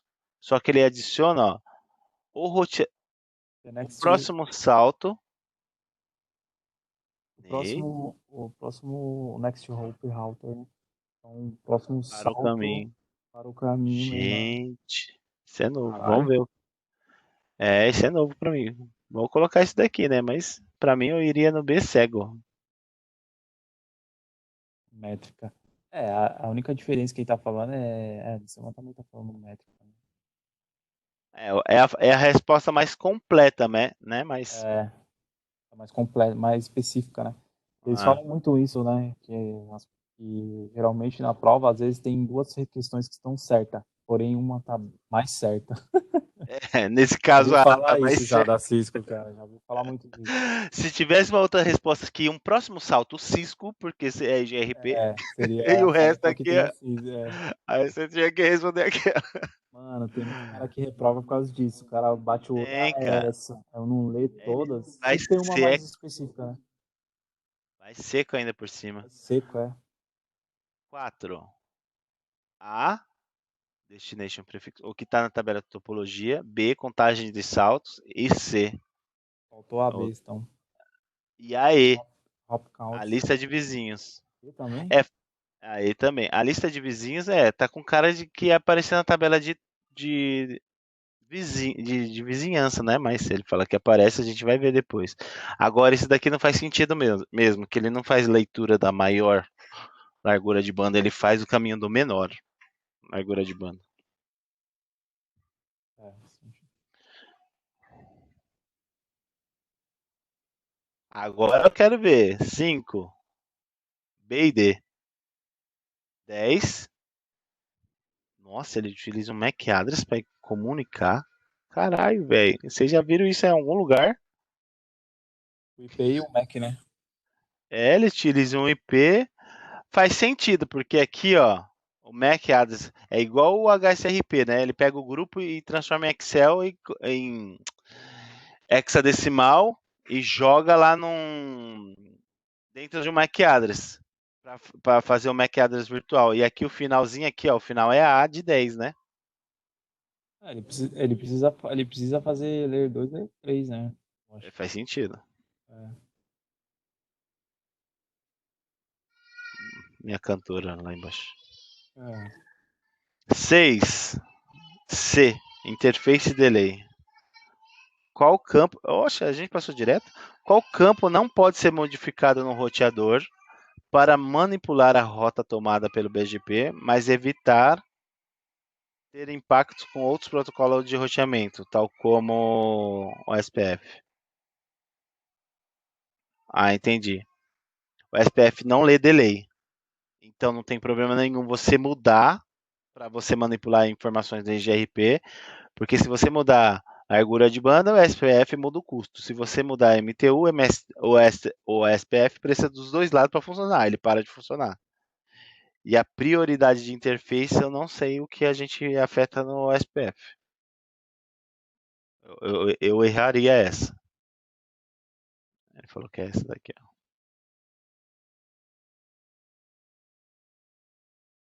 7. C. Carai. Tô mal mesmo, hein? Tô orientando vocês a errar junto comigo. 10 GB, mano. Que estranho. Só se for atualizado. 8. B. Tá certo. Ufa. As coisas de CCNA, pelo menos a gente tá certo. 9. A, passivo, tá certo. 10. C. Nossa, velho. Ele vai fazer uma pergunta com atraso marcado para o infinito. O atraso no 255. Eita lasqueira. Essa é nova, hein? Como um roteador EGRP vai indicar que um caminho é necessário para uma específica rota. Ele vai fazer uma busca. Jesus. Só vivendo e aprendendo, né?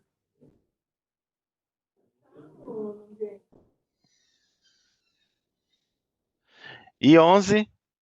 Puta que pariu. B. Uma sumarização ocorre na rede, com prefixo de rede, e atravessa todas as interfaces.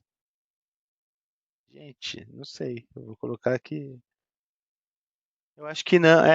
Faz sentido. Eu acho que é falso porque você coloca sumarização na interface. Você não coloca em todas as interfaces que está participando da GRP. A sumarização você tem que entrar na interface e apontar naquela interface. Faz sentido. É falso mesmo. Gente, quanta coisa, hein? Tá apanhando, hein? Que vergonha, hein? Fundamentos Vamos baile, EGRP. né? Tô tomando um baile, velho. Tô com vergonha. O EGRP aí se torna deficiente para outros protocolos de distância, tal como o RIP. Deficientes, né? Então, Ele se sobrepõe, né? percebo, Ele se Reginaldo, eu sobrepõe. Oi? percebo que, assim, eu não sei se é uma percepção que eu tenho, todo mundo tem, é que quando você, um exemplo, você vem do CCNA, você aprende o básico do IGRP, do SPF, né? Quando você está indo aqui pro CCNP, você está se aprofundando mais, né? Sim. Então, você está aprendendo mais detalhadamente como funciona. Eu acho que é aí que dá uma pegada na... Realmente, eu vou ser bem honesto com vocês. Eu tô aprendendo coisa Eu acho que eu não aprendi, velho. eu acho que é assunto CC também, né? Não sei se no CC tem assunto de GRP também ou não. Tem, tem, Tem? tem, tem. Ah, Mano, eu já estudei CCNP com os outros CCNP você livros. já fez, né? Só que não era tão profundo assim, velho. Por isso que eu tô apanhando pra caramba. Eu acho que ele tá aprofundando mais ainda, né? Tá indo É já pro porque tem assunto que CC, atingir o né? nível de CCIE, né? É. Faz Que aí sentido. tá pegadinha, né? É. Deixa Vai eu ser ver tudo. foda essa prova. Espero, Vai ser tem que ser assim foda. mesmo. Acho E que esse, vai estar ó, o apanhando. que o Edu tá falando, tá certo. E esse nem é o livro de Halt, imagina se fosse. Quando a gente for É. falar de roteamento avançado, né? Outro livro lá. Eu espero que até o final do ano eu tire aquela certificação também. Mas vamos lá. Qual certificação é a. Advanced Halt, porque essa é a core, aí tem as Ah, florzinhas, tá. né? Aí eu A quero tirar especialista, Advanced a Halt. especialidade, né? Isso. Aí depois eu quero fazer core de data center e fazer alguma coisa de ACI, alguma coisa assim, porque eu tô mudando de área. É. Vamos lá. Quero fazer no meio, né? Fazer o core desse e fazer o core data center, para não ficar tão leigo. Também é É, da hora. Data Center, acho que você vai aprender CI já, eu acho, provavelmente. o básico, né? Igual a gente está vendo aqui. Vai ver Básico. o EGRP, vai, mas a gente vai lá ver no outro livro a paulada do EGRP, né? Não, DGP, por aí vai. a gente está implantando esse CI aqui também. Tá? Que legal, mano. Só que os caras estão apanhando aqui. Mas é bom que quando você apanha, você aprende. É, Se você verdade. vem com o script by the book, ó, clica aqui, faz aqui, copia É, aqui, clica aqui, você não aprende nada, você não sabe nem por que você está clicando ali. é Muito verdade. ruim. Isso é verdade. Vale a pena você apanhar. Vale muito, cara. Então, o EGRP ele vai se tornar melhor, né, acima de outros protocolos de vetor de distância, como um exemplo o RIP, com características de balanceamento de carga desigual, suportando aí até 255 hops, né, até o caminho, até o destino. Por default ele vem 100. E tem uma convergência característica rápida de convergência. O GRP vai utilizar o algoritmo dual, Diffusion Update Algoritmo, para identificar os caminhos de rede e habilitar a rápida convergência, utilizando caminhos pré-calculados sem loops e rotas de backup. Os mais comuns protocolos de vetores de distâncias utilizam o hoop count, né, contagem de salto, como métrica para tomadas de decisão de roteamento. Com que, utilizando o Hoop Count para caminho de seleção, meu Deus do céu, minha filha é doida. Utilizando contagem de saltos para seleção de caminho, ele não tem informação, a contabilização da velocidade do link, atraso. Então, a IGRP ele adiciona essas informações no algoritmo, nessa loja do algoritmo, e utiliza esses fatores além da contagem de saltos, né? Então, ele vai sempre tomar uma ação antes de fazer contagem de salto, ele vai sempre usar os fatores de largura de banda e atraso, que é o default, porém ele pode utilizar mais coisas aí. Em um sistema autônomo, você pode utilizar aí múltiplos processos IGRP. Cada processo pode operar num contexto de sistema autônomo, que representa um domínio de roteamento comum, o seu, que você vai administrar, você manipula aquelas rotas. Roteadores dentro desse mesmo domínio têm a mesma métrica, a mesma fórmula de cálculos de métrica, e a troca de roteamento apenas com membros do mesmo sistema autônomo. O sistema autônomo IGRP poderia não deve ser confundido com o sistema autônomo de BGP, que tem outra função. É parecida, mas é outra função. Na figura aí, o sistema autônomo do IGRP 100, um exemplo, R1, R2 e R3, e R4, e o IGRP 200 no R3, R5 e R6. Essa eu quero ver, eu quero só ver como que ele habilitou 2 IGRP. Se não for nomeado lá, pelo número, eu queria ver como ele fez isso. Faz correlação no processo para especificar o número de sistema autônomo e manter topologias diferentes, independentes aí um exemplo dessa topologia aí. Então, a gente tem como se fosse as áreas aí do SPF, mas eu estou mantendo topologias diferentes aí. O R1 não tem conhecimento das rotas sobre o domínio do AS2. Porque em diferentes aí dos seus próprios dos sistemas autônomos, está diferentes aí em sistema autônomo, que é o seu, o próprio, né, o AS100. A tabela do R3, ela está apta aí para participar de ambos os sistemas autônomos. Por default, ela não transfere rota de um para o outro. Sistemas autônomos diferentes. Através com redistribuição, talvez sim. Então, a terminologia aí, IGRP. Nessa sessão, alguns conceitos core aí de IGRP e processo de seleção de caminho. A topologia de referência nessa sessão mostrada aí, o R1 mostra o R1 calculando o melhor caminho e rotas alternativas livre de loop para a rede 1044.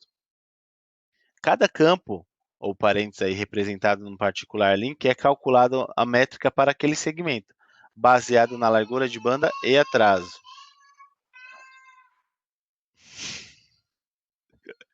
Então aqui a gente tem o R1, para chegar no R4, a gente tem uma rota sucessora que é a principal, que ele está mandando pelo R3, e a gente tem uma rota Perceive Successor, que é uma backup, que ela não vai para o roteamento, ela fica na tabela de topologia.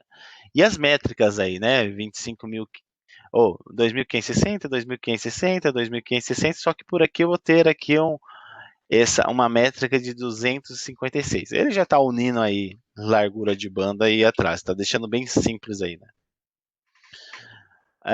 Aí a tabela vai listar os termos, né? A tabela sucessora é a tabela com a menor métrica para o caminho a um determinado destino. Então aquela resposta lá estava certa, né? Mas ele adicionou o roteador. A rota sucessora no R1, para encontrar a rede 10.4, ela passa então pelo R4.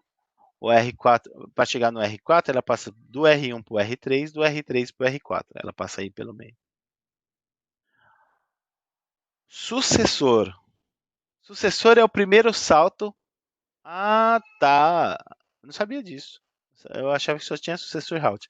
A gente tem a rota sucessora e a gente tem o dispositivo sucessor, o roteador sucessor, né? Faz sentido, que na pergunta ela pergunta o que é dentro do EGRP um successor. Não fala de rota, né? Tá certo. A pergunta é a pegadinha aí, é justamente isso daqui lá na pergunta, né? Não tem isso daqui. Qual que é a pegadinha? É o roteador? Então, a pergunta lá fala dentro do EGRP o que é um successor. É o roteador de primeiro salto com a rota sucessora. Então, nesse caso, ó, entendeu? A gente tem a rota sucessora. Mas o que é um successor? É o R3 para ele. Puta que... Agora entendi, é um termo que eu não sabia que existia, cara. Isso é novo para mim. Para mim, só sabia successor route. Beleza. Perceivable distance é a métrica, um campo da métrica aí com a menor métrica para encontrar um destino. A perceivable distance é calculada localmente, utilizando a forma mostrada como Path Metric Calculation, na seção mais para baixo, né? A gente vai ver. Um FD é calculado pelo R1 para chegar na rede 1044. A rede é 3328, que é 256, 256 mais 2816. Então, na rota sucessora, a gente tem uma FD assim, ó. 256 mais 256 mais 2816. Então, a gente tem a soma desses três caras aqui. Tudo tem FD, tudo tem um custo para chegar numa rota, né? O Perceivable Sucesso eu vou ter também, só que a soma desse 2560 com 2816, que vai dar maior que a rota sucessora. Beleza aqui? Então, ele está falando que o Perceivable Distance é a métrica calculada a partir do próprio roteador. Então, o roteador ele tem a métrica do link para o próximo salto, o próximo salto para o próximo salto, até chegar na rede de destino. Uma Report Distance, ele já não adiciona o link dele. A Report Distance, ele vai colocar a informação, a informação do destino do próximo salto. Então, o roteador de próximo salto vai falar, olha, R1, o meu custo para chegar na rede 10.4 é essa. Então, ele vai ter quantas RDs aqui reportado? Um exemplo. O R1, ele vai receber um RD do R3, um outro RD do R4 e um outro RD do R2. Então, olha, o R1, eu chego nessa rede 10.4 aqui, X, 25 mais 28,16. Vou mandar esse RD para ele. O R4 vai falar, ó, para você chegar nessa rede 10.4.4, você vai ter 28,16. Ele manda para cá. Não se esqueça que ele não adiciona esse link aqui diretamente conectado. O RD é sempre informação do próximo salto, nunca informando o seu link aqui, né? O R3 vai falar, ó, é 2816 mais 256. Aí ele manda para lá. O que é o FD? Eu queria poder escrever aqui, né? Será que eu consigo? Consigo, né? Se eu consigo. Tá bom. Tá bom, tá bom. Como eu escrevo? Ixi, aqui é assinatura? Gente do céu, o que eu fiz?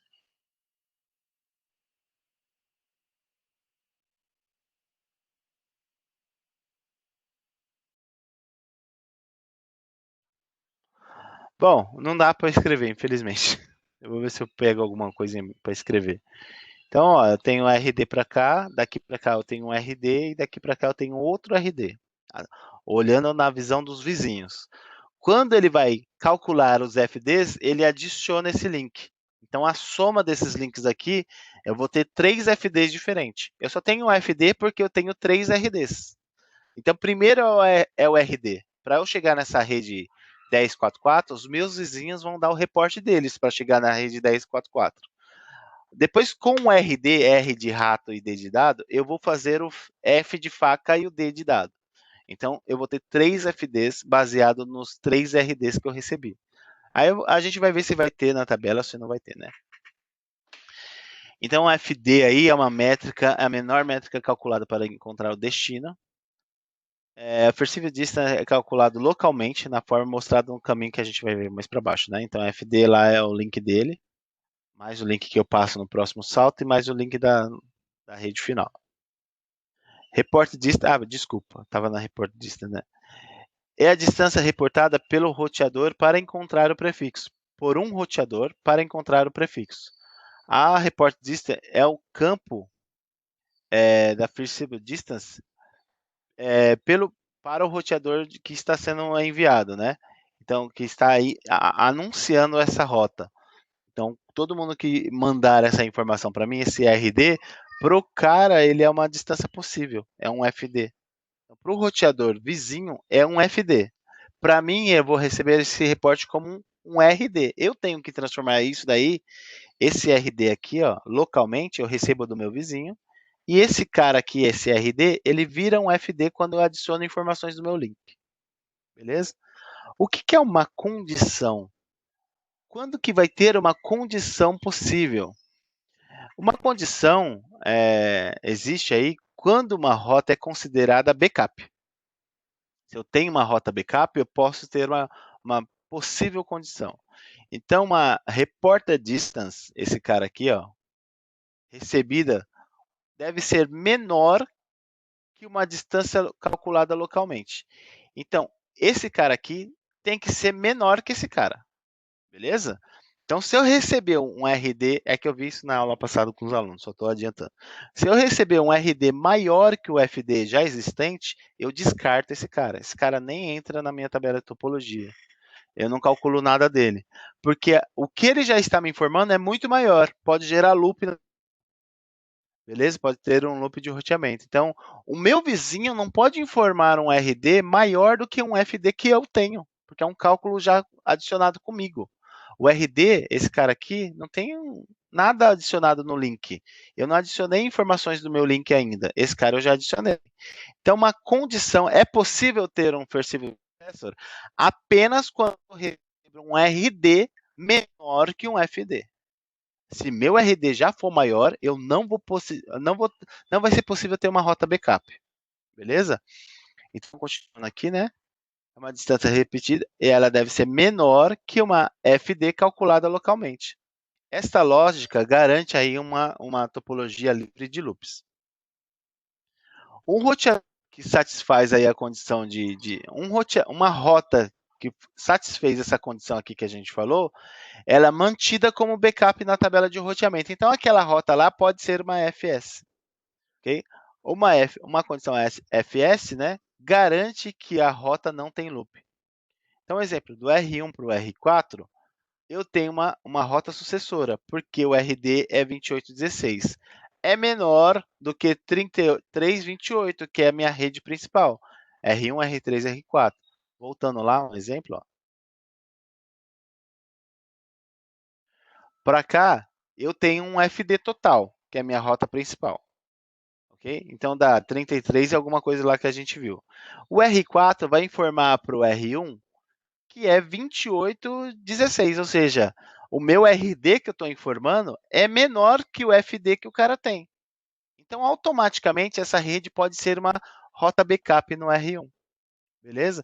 Agora, se eu somar isso daqui, ó, F816, perdão, deixa eu fazer aqui para a gente não errar.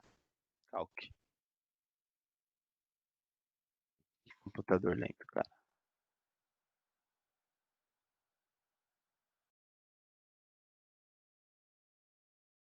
Vamos lá, vamos colocar aqui. 2816 mais este link aqui de baixo aqui, ó. Esse link aqui, ó. Será que esse cara também pode ser um Perceivable Successor? Mais 2560 mais 2560. Ficou 7.900, quase 8.000. Então, quer dizer, perdão, eu somei demais, né? Eu tenho que fazer o report distance, 2816. 2816 mais 2560. Então, ó, esse cara aqui vai falar para o R1, para eu chegar na rede 1044 lá, eu tenho um custo de 5.376. Esse cara aqui vai ter um custo apenas de 28 alguma coisa, 28,16. Esse cara aqui vai ter um custo de... perdão, a minha rede total aqui, meu RD, é 3.000 e alguma coisa. Perceba que eu posso entrar como Perceivable Successor porque é 2816, meu RD é menor que o meu FD. Beleza? É muito menor, ó. Agora esse cara vai informar 5.000 e trololó. Qual que é o meu FD? Meu FD aqui, ó, é 3.000 e alguma coisa, 3.300. Então, o RD já está maior que o FD.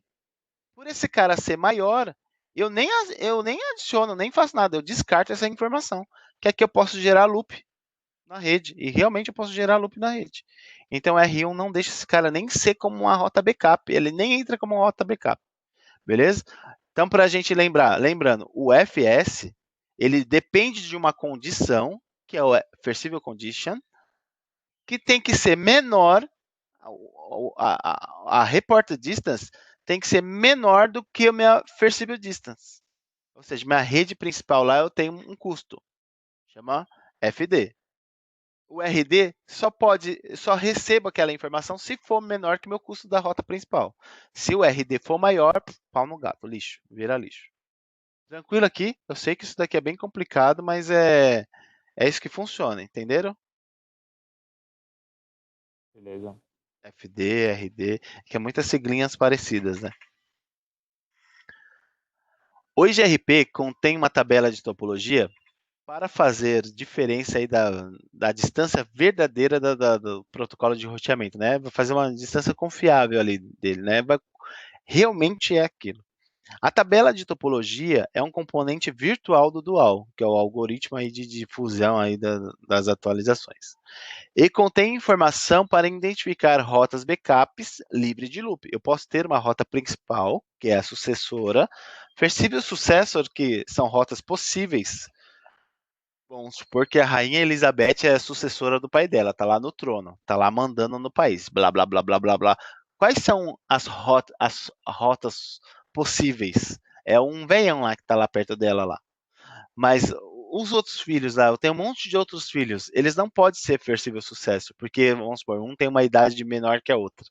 Esses caras não podem ser um rei ao mesmo tempo. E se o próximo rei fosse um gêmeos? Tivesse a mesma informação, nascesse no mesmo dia lá na vela. Tô dando um exemplo, né? Então, um exemplo bem besta. Os dois, além de ele ser Perceivable Successor, os dois seriam Perceivable Successor, porque eu posso entrar na tabela de topologia.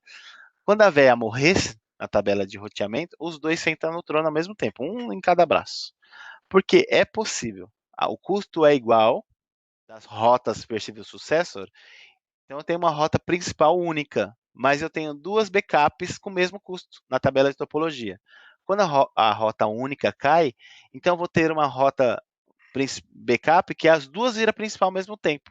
E aí eu vou começar a fazer balanceamento por causa que elas eram backup antes. Tem o mesmo custo, só por causa do custo. Custo e atraso nesse caso aqui. Então a tabela de topologia aí contém todos os prefixos de rotas avisados dentro do sistema autônomo IGRP.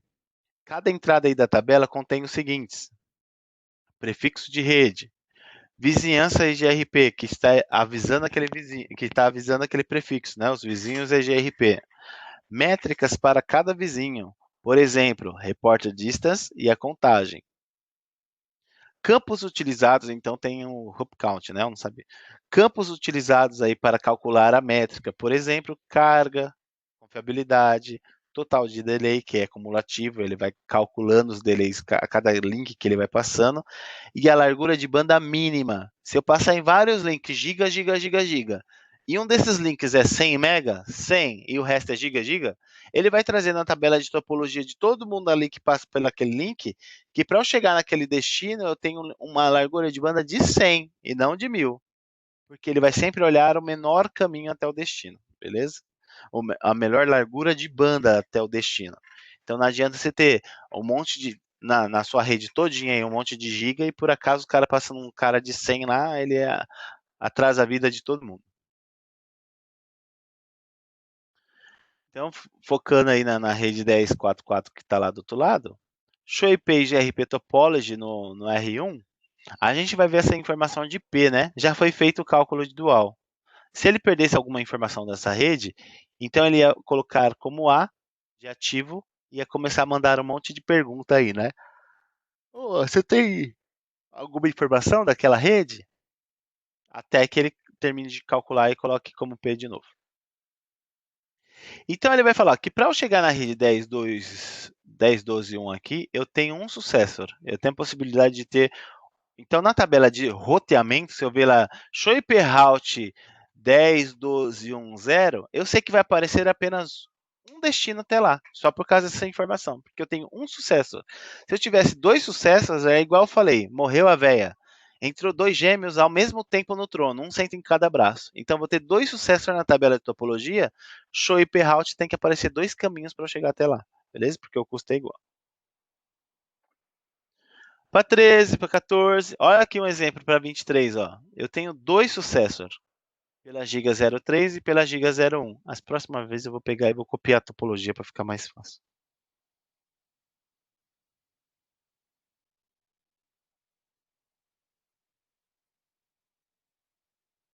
Então, a Cisco pode dar um exemplo assim numa prova. Show topology, sem ela marcar nada, ela fala para uma determinada rede aqui, um exemplo para a rede 4, eu tenho um sucessor, só que eu tenho duas entradas, perceberam isso?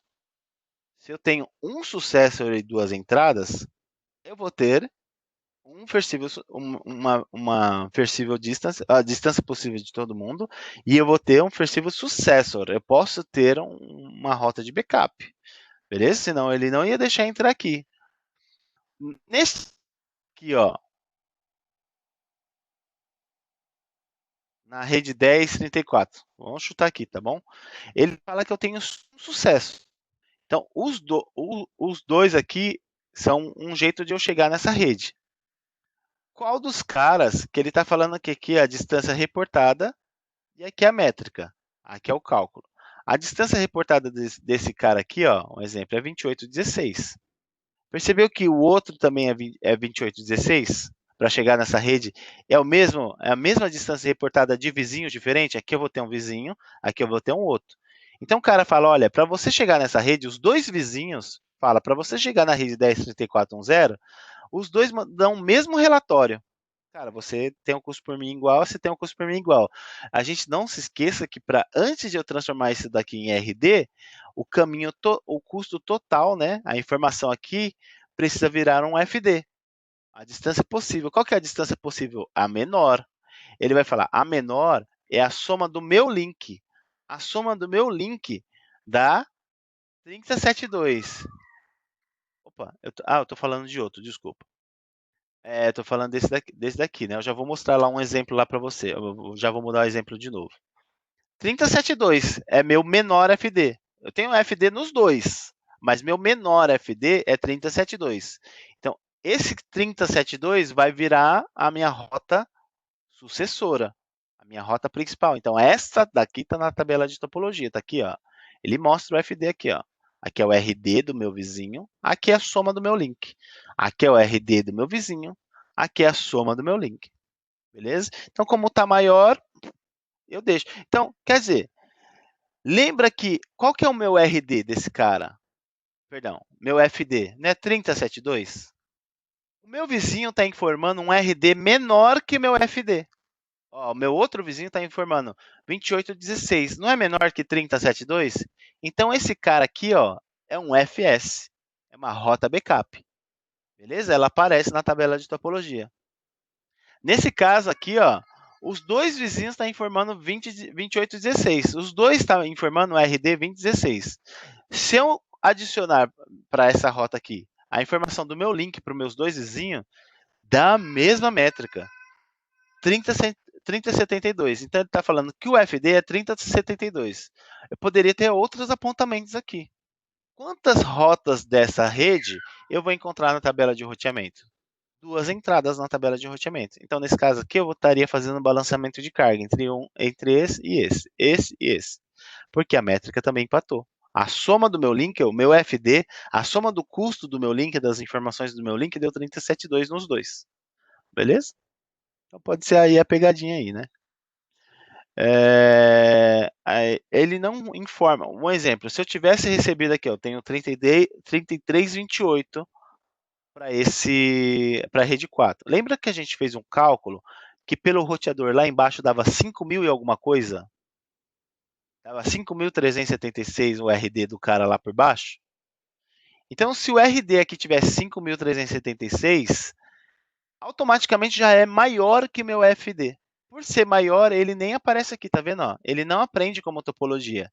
É como se o STP estivesse bloqueando aquele link para aprender, ele não aprende. Só vem aqui para aprender caso o meu FD seja maior. Aí sim ele deixa entrar. Se o meu FD for maior que o RD, aí ele entra como possível sucesso. Então, perceba que a gente tem misturado nesses dois apontamentos rotas backups e primárias ao mesmo tempo, dependendo da rede, né? Tem rede aqui ó, que não tem rota backup.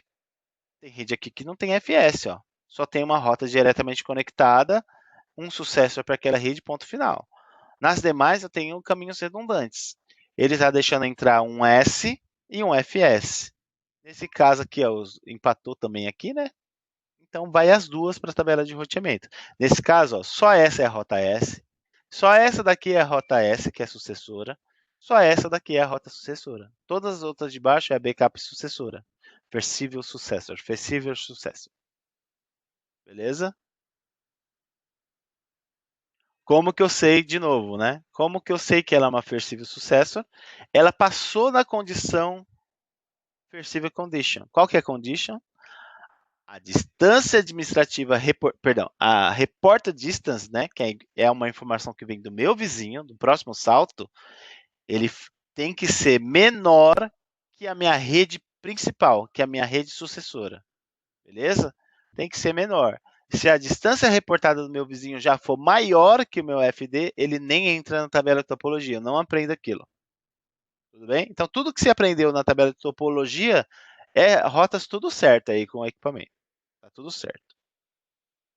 Tranquilo? GRB é chato, né? Então, depois de examinar aí a rede 10.4.4/24, note que o R1 vai calcular aí o FD para 3328, que é o final, né? Para a rota successor. Successor é upstream router. Para quem que eu vou mandar, é o cara que está mandando as informações para mim, ou seja, para quem que eu vou mandar aquelas informações para eu chegar no destino. E aí o meu RD tem 3072. A segunda entrada aí eu tenho 5.576, que tem um RD, uma distância reportada do meu vizinho, de 2816. Por causa que 2816 é menor que o meu custo total, 3072, então ele entra como uma perceivable condition. Ele passou na condição de ele ser eleito como um perceivable successor.